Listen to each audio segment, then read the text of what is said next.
기도할 수 있는데 함께 찬양하시겠습니다. 기도할 수 있는데 왜 걱정하십니까? 기도하면서 왜 염려하십니까?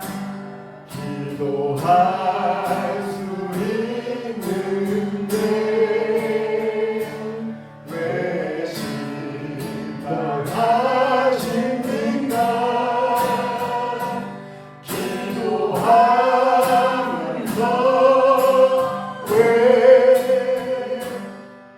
방황하십니까? 주님 앞에 무릎 꿇고 간구해 보세요. 마음을 정결하게 의지하여 기도할 수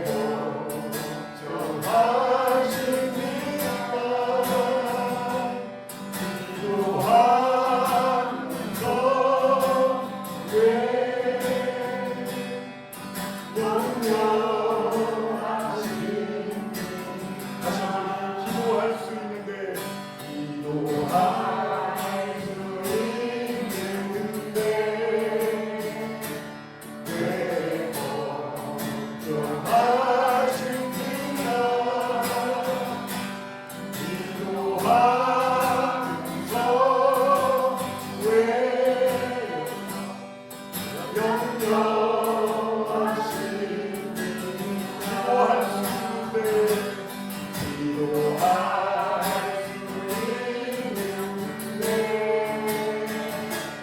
왜 실망하십니까?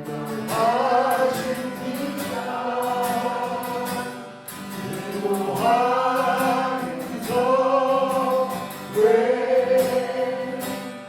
방황하십니까?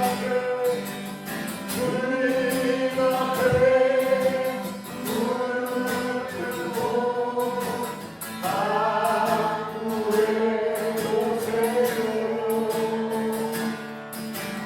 마음을 하나님 뜻을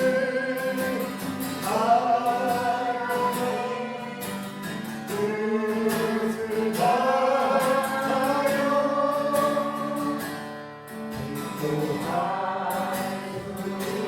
수 있는데 왜 걱정하십니까? 기도하면서 왜 염려하십니까? 주님 앞에 자, 이제 오늘 마지막 시간입니다. 우리 욥기 23장 10절 말씀 가지고 저희가 세 번에 걸쳐서 말씀 나누려고 나눴는데 이제 마지막 시간인데요. 잠깐 우리 한번 그 말씀 한 번 더 읽어볼까요? 욥기 23장 10절 말씀입니다. 한번 읽어보겠습니다. 시작. 그러나 내가 가는 길을 그가 아시나니 그가 나를 단련하신 후에는 내가 순금과 같이 되어 나오리라. 아멘. 예. 이제 수련의 마지막 시간 주일 예배 또 말씀 여러분과 나누려고 합니다. 찬양하시고 하는데 힘도 나시는 것 같고 여러분들 마음 열고 찬양하시는 것 같아서 너무 좋아요. 잠깐 우리 계속 인사 나누셨지만 앞뒤적으로 정말 따뜻하고 선한 미소로 마지막으로 이제 사랑하는 눈빛으로 잠깐 인사 한번 나누시고 말씀 나누겠습니다. 자, 한번 앞뒤적으로 인사 나누시겠습니다.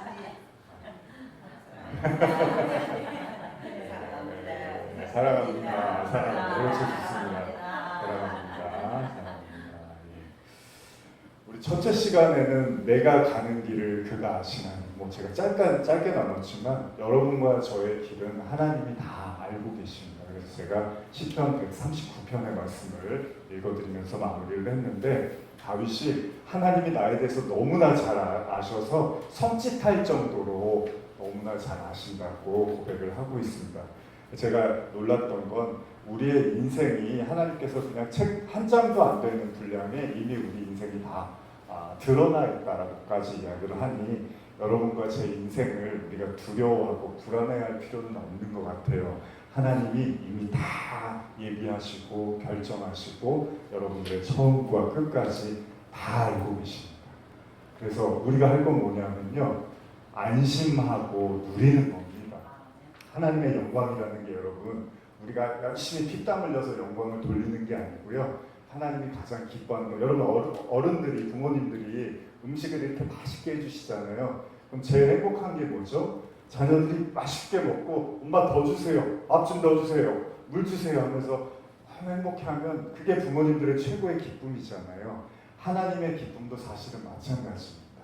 하나님이 이렇게 만든 세상 속에서 여러분들이 누리고 그 은혜를, 영광을 나누는 게 사실은 가장 기쁜 거죠. 그러나 물론 우리의 현실에서 그게 다 이해되지 않고 다 받아들여지진 않지만 하나님이 저와 여러분들의 인생을 다 알고 계십니다. 그리고 우리 두 번째, 그가 나를 단련하신 후에, 이런 말씀을 어제 저녁에 잠깐 나누었습니다. 뭐 제가 연극 이야기도 좀 해드렸는데, 사실 그렇잖아요. 많은 사람들이 박수 쳐주는 그런 공연장 무대에 서고 싶지 않은 사람이 어디 있겠습니까? 그러나 때때로는 한 사람, 두 사람 앞에서도 공연을 해야 되는 것이 배우들의 또 입장이기도 하죠.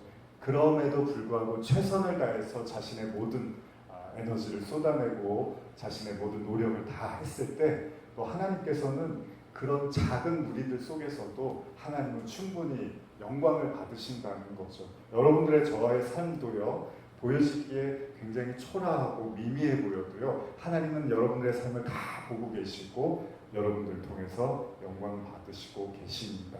우리는 그걸 믿음으로 고백할 수 있어야 되는 거죠. 마지막으로 이제 오늘 정금과 같이 나오리라라는 주제, 이제 이 말씀 나누고 마치려고 하는데요. 정금같이 나온다라는 뜻을 한번 생각을 해보셨으면 좋겠어요. 여러분, 이제 순금이 돼서 나온다, 돌멩이가 순금이 돼서 나온다는 것, 그 과정에서 필요한 게 단련이라고 했는데, 그 단련의 과정에서 필요한 건 뭐냐면, 그 돌멩이를, 광석을 작게 부수고 가루처럼 만들어서 이 재련 과정을 거쳐야지만 나중에 순금이 될 수가 있는 겁니다. 여러분, 금을 이야기할 때요, 우리가 잘 쓰는 표현이 14K, 18K 이런 말 씁니다. 어떤 뜻인지 아시죠? 근데 잘 모르시는 분들도 계실 겁니다. 제가 문제 한번 내드릴게요. 14K, 18K, 24K 중에 어떤 금이 제일 좋은 거죠? 24K. 예, 거의 다 아시잖아요. 근데 모르는 분도 계실 수 있습니다. 관심이 없으면 모를 수 있습니다. 우리가 보통 24K라고 하면요, 그 24K는요 99.9%의 금이 들어가면 24K라고 합니다. 그래서 이 숫자를 어떻게 이야기하냐면, 24를 기준으로 해서요, 1K라고 하면 24분의 1이 되면 1K라고 하고, 24분의 18이라고 하면 18K라고 하는 거죠. 24분의 14 하면 14K. 그러니까 14K는 거의 50%가 조금 넘는 금이고, 18K는 한 60-70% 되는 것 같아요. 근데 24K는 거의 99% 금이라고 보시면 됩니다. 자, 그러니까 99%의 금을 받으면 다 좋아하겠죠. 요새 금값이 굉장히 많이 뛰었잖아요. 어쨌든 간에 금이라는 게 이제 귀하긴 귀한 거죠. 여러분, 주스 이렇게 마시잖아요. 저희 어머니 그 마트 가시면 주스 고르실 때 꼭 보시는 게 있는데 뭔지 아십니까? 과즙 100%. 그래서 과즙이 100%냐 아니면 단물, 설탕물이 섞였느냐, 이렇게 해서 이제 주스를 사기도 하시는데, 그래서 우리가 100% 하면 오리지널이라는 말을 쓰죠.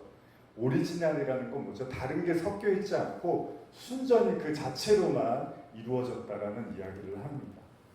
자, 지금 욥에 대해서 우리가 주일에도 나누고 있고 여기 와서도 나누고 있는데 욥이 참 답답한 상황 속에서 고난을 받고 있습니다. 지난 주일을 통해서 우리 5주 동안 욥기를 또 나누기도 했었죠. 이 욥이라는 사람이 갑자기 고난이 찾아오고 욥기 37장까지 아주 힘들어하는, 정말 진이 다 빠질 정도로 욥이 너무나 힘들어하는 시간들을 보냅니다. 정말 그야말로 끝이 안 보이는 긴 터널을 걸어가고 있는 그런 욥이었죠. 그런데 그 시간을 잘 견뎠던 욥이요, 결국은 욥기 38장에서 하나님이 나타나셨고 욥을 상대해주기 시작하십니다. 욥에게 말씀하시기 시작을 합니다. 근데 오늘 우리가 나누고 있는 수련회의 주제는요, 욥기 23장이에요. 그러니까 그 얘기는 뭐냐면 아직 욥이 고난을 더 받아야 되는 그 한복판에 있었던, 가운데 있었던 본문이라는 거죠. 그러니까 38장까지 가려면 아직 시간이 많이 남았으니까 욥이 어떻게 보면 정말로 힘든 시간 속에서 고백했던 이야기였죠. 사람이 이렇게 힘들면 아무것도 모르겠잖아요. 막막하고 두렵고 다 귀찮고 아무것도 하기 싫잖아요. 그런데 바로 욥기 23장의 그 상황에서 욥이 갑자기 자기도 모르게 하나님에 대해서 믿음의 고백을 하는데, 그것이 바로 그러나 내가 가는 길을 그가 아시나니 그가 나를 단련하신 후에는 내가 순금과 같이 되어 나오리라, 이런 고백을 하는 거예요. 참 희한하죠. 여러분과 저도요, 이렇게 낙담을 하고 인간적인 생각에 휩싸일 때, 그럴 때도 하나님이 어떤 은혜를 주셔서 우리도 모르게 믿음의 말을 하게 된다는 거죠. 나도 모르게 그래도 잘 될 거야, 그래도 하나님이 도와주실 거야, 그래도 뭔가 하나님이 함께 하실 거라는 믿음의 말을 하기도 한다는 거죠. 욥이 지금 그런 겁니다. 불평과 원망과 두려움 속에 있다가 그럼에도 불구하고 욥의 마음 깊은 곳에 주님이 나를 정금같이 단련시켜서 만드실 거라는 믿음의 고백을 하고 있습니다. 그러니까 여러분들의 생각과 말도 다 미치는 맛이고, 그 중에서 하나님이 주시는 말이 있다는 거예요. 하나님이 주시는 마음이 있다는 거죠. 90% 이상은 인간적인 생각일 수 있는데 하나님이 5%, 10%는 여러분들도 모르는 그 믿음의 생각과 말을 주셔서 그걸 고백하게 하시고 기도하게 하시고 또 옆 사람을 통해서 듣게도 하시다는 겁니다. 바로 욥이 그렇게 믿음의 고백을 하게 된 것입니다. 욥은 자신이 이런 어둠의 긴 터널을 견딘다는 이유로 하나님이 자신을 단련시킨다라고 생각을 했습니다. 어려운 말은 아닙니다, 여러분. 우리가 힘든 시간을 보내면 대략적으로 두 가지 생각을 하는데요. 첫째는 뭐냐 하면 이 시간이 왠지 끝나지가 않을 것 같은 거예요. 내가 힘들고 어려운데 끝이 안 날 것 같은 거예요. 그래서 고난이 힘든 이유 중에 하나가 뭔가 끝이 안 날 것 같은 똑같은 상황이 계속될 것 같을 때 사람들이 정말 힘들어합니다. 그래서 절망하는 사람, 우울한 사람들의 대부분의 이야기를 들어보면 바뀔 기미가 보이지 않고 달라질 것 같지 않다는 생각을 하면 진짜로 많이 힘들어하는 모습을 보게 되는 거죠. 근데 또 한 가지는 뭐냐면 똑같은 상황인데 이런 생각을 하는 거야. 근데 이 시간도 결국 끝날 거야. 이 괴로운 시간도 결국은 다 끝이 날 거야. 이 어려운 시간도 결국 다 지나갈 거야. 결국은 희망의 시간이 올 거야 라는 생각을 하는 사람도 있습니다. 이 차이가 있는 거죠. 어떤 사람은 끝이 안 날 거야 라고 생각하는데 어떤 사람은 다 지나가고 끝이 날 거라고 생각하는 사람도 있습니다. 여러분, 성도는 어떤 사람일까요? 성도는요, 물론 성도도 고난이 끝이 안 올까 봐 두려워할 수도 있고 반대로 그 끝이 올 것이라고 희망할 수도 있습니다. 근데 진짜 중요한 게 뭐냐면 고난이 끝나느냐 안 끝나느냐의 문제가 아니라 왜 하나님이 이 고난을 허락하셨는지가 더 중요하다는 거예요. 빨리 고난이 끝났으면 좋겠어. 끝날 거야. 하나님이 끝을 내주실 거야. 또 이 고난은 죽어도 안 끝날 거야. 나는 똑같을 거야. 다 좋습니다. 근데 진짜 성도라면, 여러분들이, 저와 여러분이 성도라면 왜 나에게 이 고난을 허락하셨을까를 생각하는 거죠. 한번 성경 말씀을 통해서 한번 찾아보고 싶은데요. 야고보서 1장 2절과 3절을 보시면 한번 읽어보겠습니다. 시작. 내 형제들아, 너희가 여러 가지 시험을 당하거든 온전히 기쁘게 여기라. 이는 너희의 믿음의 시련이 인내를 만들어내는 줄 너희가 알리라. 그렇습니다. 야고보 기자가 시험 당할 때 어떻게 하라고요? 온전히 기쁘게 여기라고 이야기를 합니다. 그러니까 이 정도 믿음이 있으면 좋겠죠. 왜 그러냐면 시험이 오면 하나님이 지금 나한테 가까이 다가오신 거고 나에게 무언가를 가르쳐 주시고 어떤 선물과 축복을 주시기 위해서 나에게 시험을 허락하신다고 생각하라는 겁니다. 그래서 이는 너희의 믿음의 시련이 인내를 만들어내는 줄 너희가 알미라라고 이렇게 기록이 돼 있죠. 그러니까 시련이 오면 하나님이 무언가 내 안에 새로운 보물을 만들어내시려고 나에게 시험을 허락하신다고 야고보 기자가 말하고 있습니다. 계속된 본문을 읽어볼까요? 야고보서 1장 12절입니다.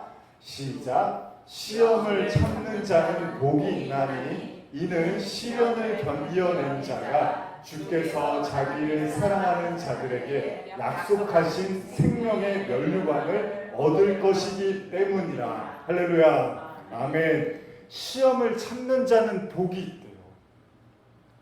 그러니까 시험이 오지도 않으면 참을 일도 없잖아요. 그럼 어쩌면 복 받을 일도 없을지도 몰라요. 그런데 시험이 왔는데 그 시험을 잘 참고 견딘 사람은 복이 있다고 합니다. 그러면서 그 시련을 견뎌낸 자가 주께서 자기를 사랑하는 자들에게 약속하신 뭘 준다고요? 생명의 면류관을 얻을 것이기 때문이라고 말씀하고 계십니다. 그러니까 여러분, 제가 욥기 설교하면서 여러분들도 그렇지만 인터넷으로 설교 듣는 사실 많은 우울하고 힘든 사람들 너무 많거든요, 요즘. 그리고 경제적으로나 또 일적으로나 여러 가지 때문에 마음에 어둡고 힘든 분들 많이 계신데 제가 욥기를 열심히 설교하는 이유 중에 하나는 고난이 꼭 나쁜 게 아니고 고난이 하나님이 나를 버리신 게 아니라는 걸 마음속에 각인시켜드리기 위해서 욥기 설교를 열심히 하고 있습니다. 지금 여기 본문에서도요, 결국은 시험이 오면 그 시험을 우리가 참게 될 것이고 그 시험을 참으면 생명의 면류관을 주신다는 거예요. 그러니까 시험이 저주가 아니라 하나님의 복일 수가 있다고 말할 수 있다는 거죠.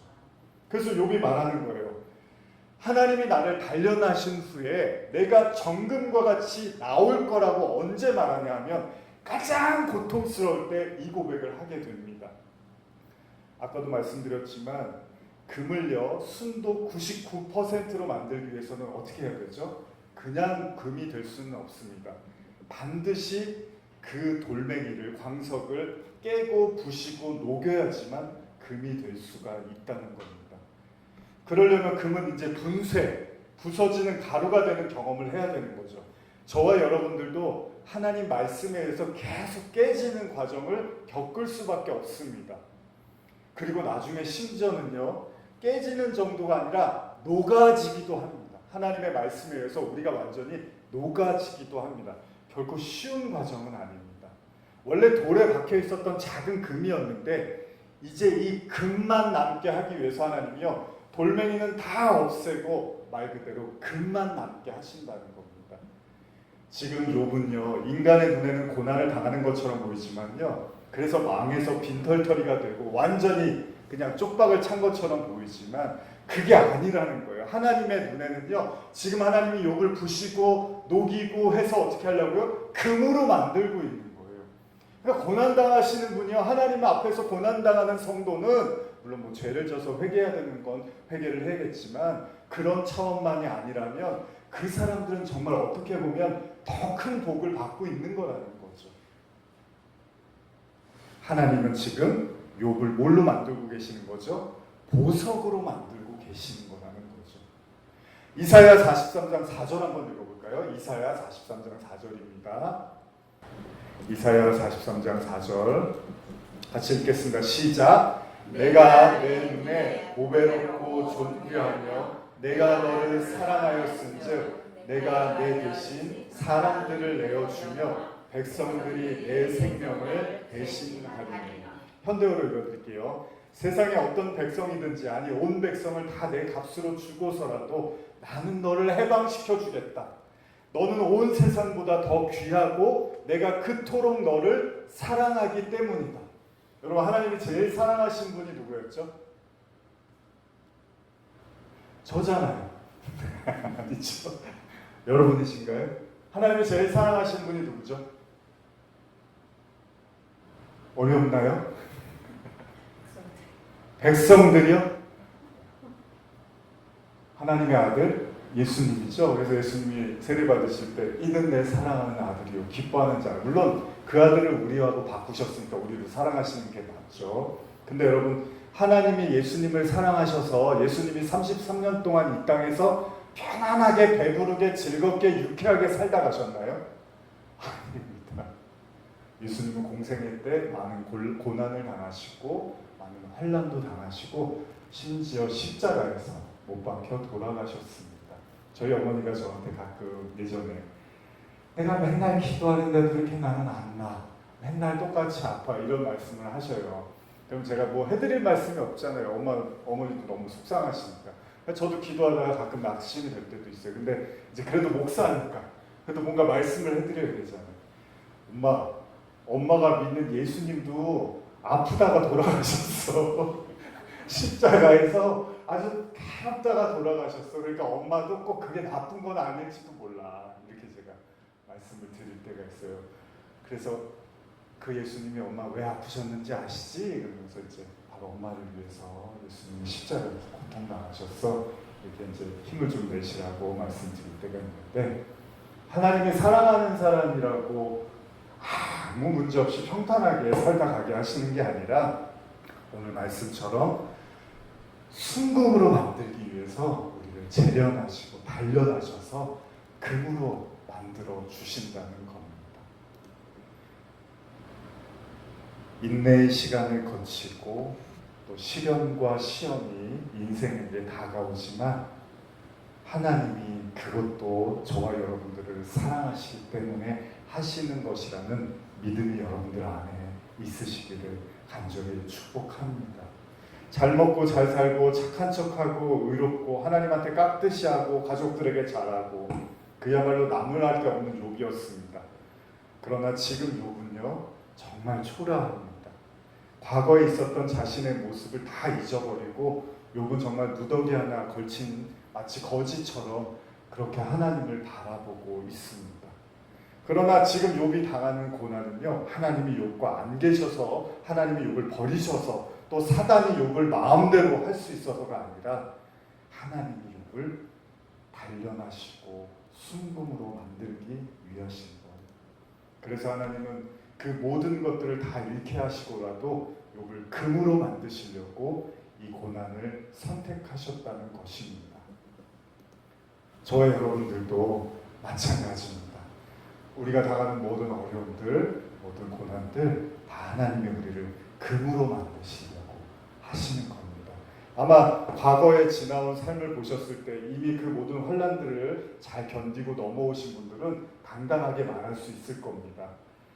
그 고난이 고난이 아니었고 하나님이 나를 보석으로 만들기 위한 사랑이었다라는 걸 고백할 수 있게 되실 겁니다. 우리 옆에 분에게 그렇게 축복하셨으면 좋겠어요. 하나님이 당신을 보석으로 만들고 계십니다. 그냥 축복했으면 좋겠습니다. 아멘, 아멘. 예, 감사합니다. 자, 제가 현대어로 고린도전서 3장 11절에서 15절을 읽어드리고 이제 설교를 마무리하겠습니다. 우리는 이미 예수 그리스도라는 참 기초를 놓았으니 그 외에 다른 어떤 기초도 놓을 수가 없습니다.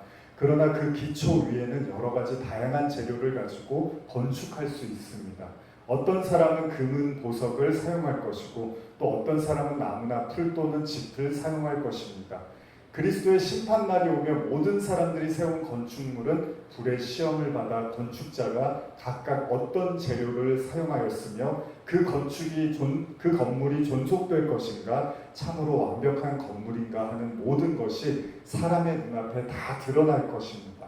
그리하여 그 기초 위에 적절한 재료로 건물을 지음으로써 그가 지은 건물이 불을 견디어내면 그 사람은 상을 받을 것입니다. 그러나 그가 세운 건물이 불타버린 사람은 큰 손실을 입게 될 것입니다. 그리고 그 사람은 자신은 화형 속을 빠져나와 겨우 목숨만은 구한 듯 그렇게 받을 것입니다. 구원의 과정에서 연단은 필수 불가결함을 우리에게 말씀하고 있습니다.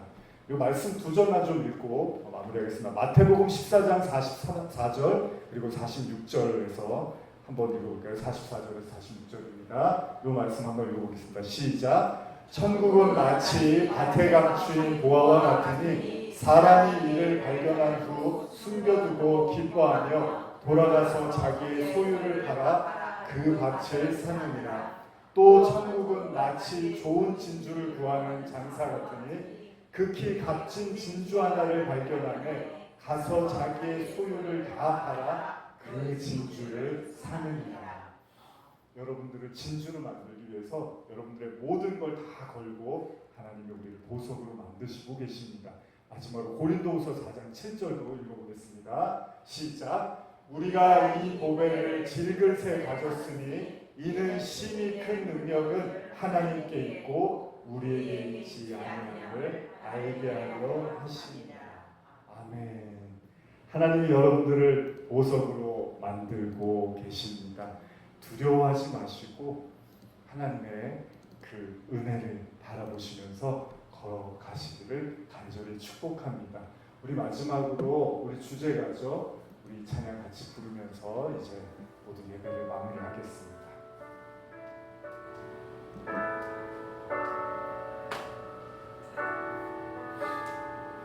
말씀을 기억하시면서 주가 보이신 생명의 나 주